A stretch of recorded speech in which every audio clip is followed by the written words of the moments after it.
Hey, so I've tried to film this video, I don't know how many times, because I have so many thoughts on it and I have so many different directions I want to go. But today I'm going to talk about gender.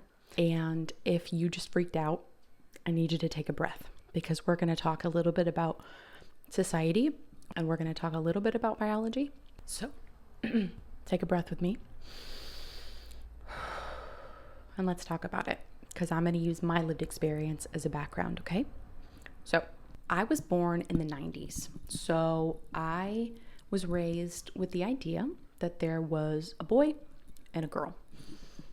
And girls were supposed to wear dresses and like ponies and Barbies and the color pink and purple and had long hair and all of these things.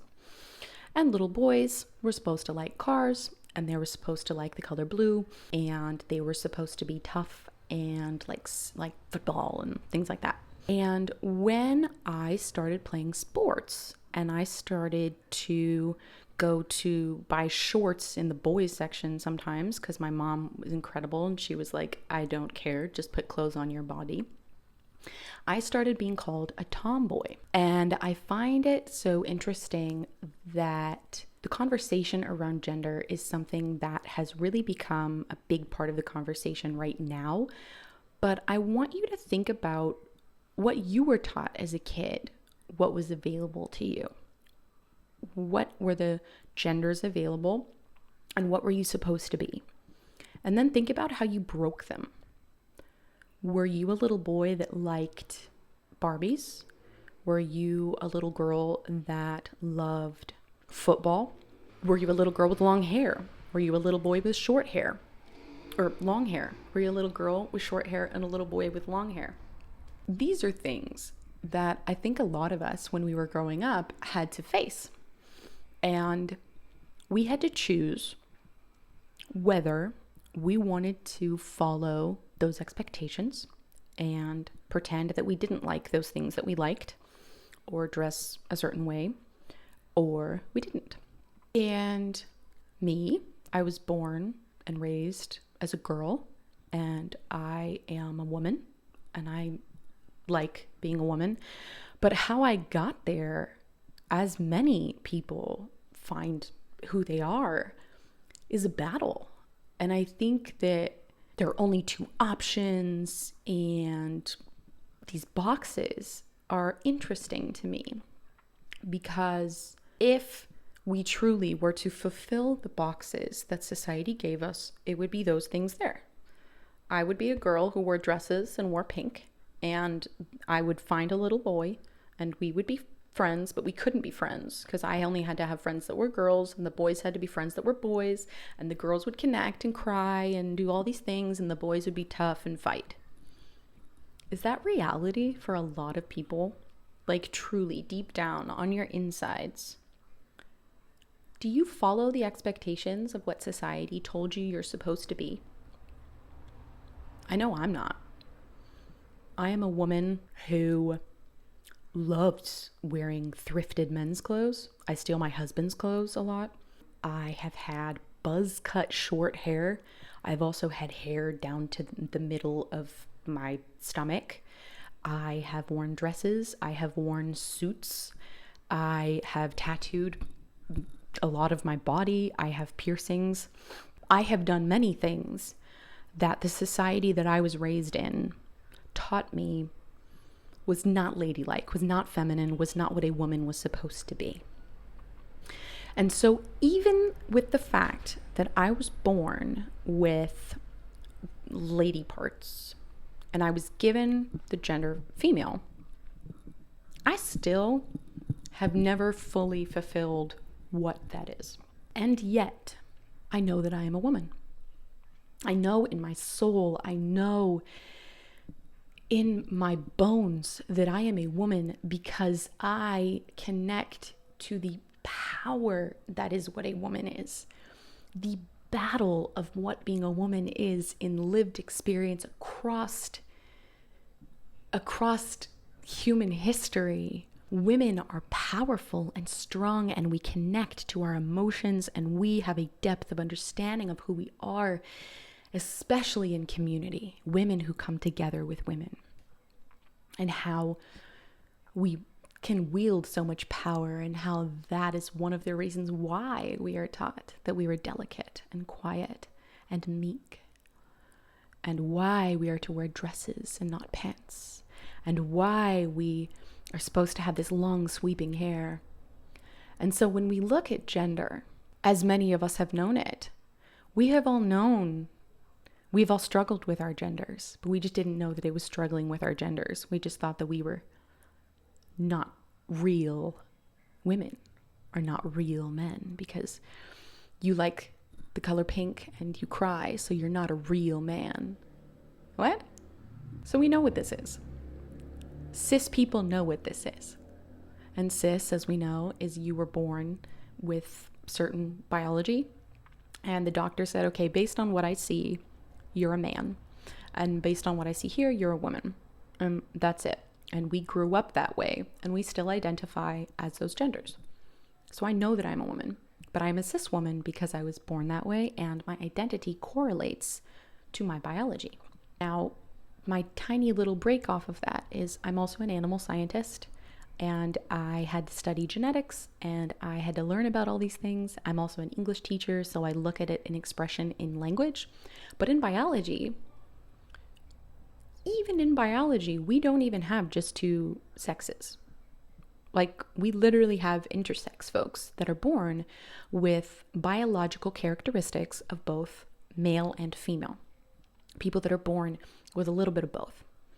And genetically, we have like XY and we have XX, but we also have like XXY.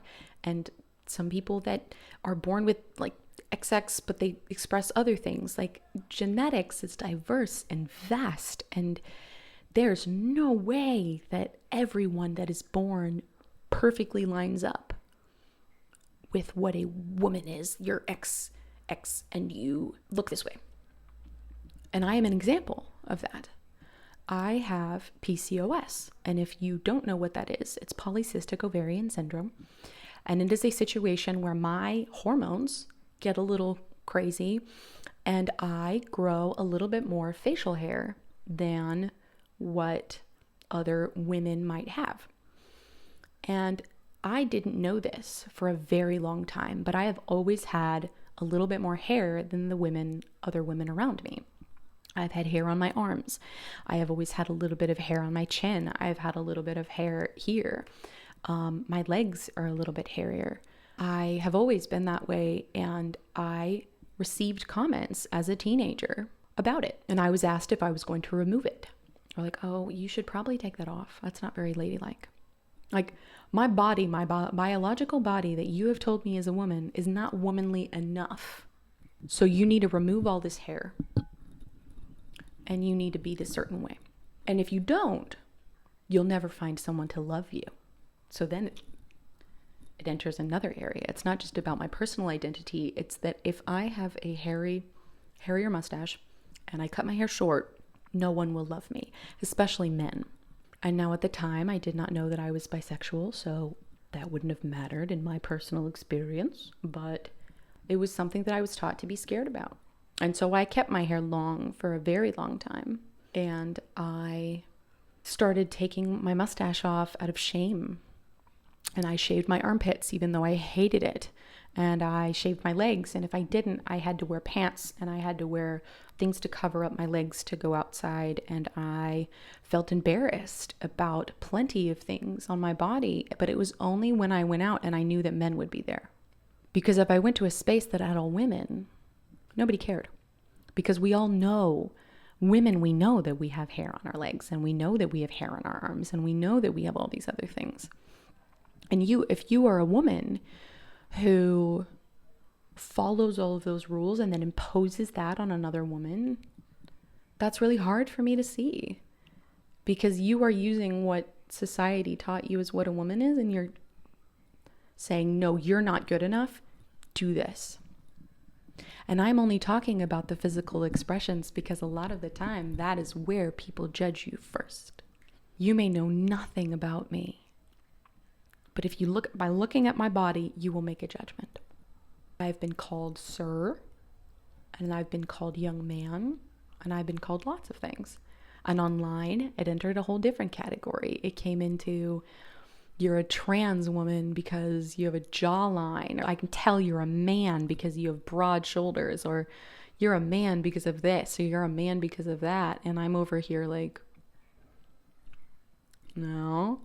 But it brings in the conversation of like, when did I truly start to feel completely confident in who I am? And I'm not quite there. I'm not even quite there, but I am so much more confident in who I am as a human being at 30 years old. And do you know who gave me the liberty to be that way? Trans women, non-binary folks, trans men, incredible, powerful cis women that said, nah, I'm not doing that. I am inspired by the people that choose to say, I am going to look inward and see how I see myself, and I will put that on the outside. And that is when I started saying, okay, I don't need to have hairless armpits. I don't actually like it. I may shave my legs sometimes, and maybe I won't. I wax my mustache because I feel better in who I am without it, for myself. And before, I was doing it out of fear for not being good, not being attractive. Why do I even care, by the way? But yeah, we're given this idea that gender is biology. It's not. It's sex, and sex is broad across nature. Gender is not. And linguistically, we can prove that, and I can make a different video about it. And so I want you to look at who you are, and I want to look at how you express yourself, and I want to see if you're good in who you are and how you express yourself, then I'm so glad. And don't put your expectations on someone else. Like, just let people live as they are. Let people be who they want to be, because that makes us so much more kind and confident and compassionate. I learned so much from non-binary folks, particularly, who were like, nah, I'm good. I'm going to live in who I want to be and have my being and do this. Respect diversity and allow yourself to love yourself for who you are. I've already gone way over time, but yeah. I'm a woman because I know that I'm a woman, and I connect with women, whether they be cis or trans. We are all women because we are all put under the same pressure and put into the same boxes. And I love you all. And if you think that calling me a man is an insult, okay. Like, I know who I am. And I'm proud of who I am. And I have a partner who adores me for who I am. And who pushes me to be even more who I want to be. And more who I dream of being. He tells me, like, do it. Wear that thing. Cut your hair that way. Shave, don't shave. I don't care. I love you. How liberating is that? You know? It's an incredible thing. It's an incredible gift. And I hope that you choose to love yourself that way too. I'll see you soon.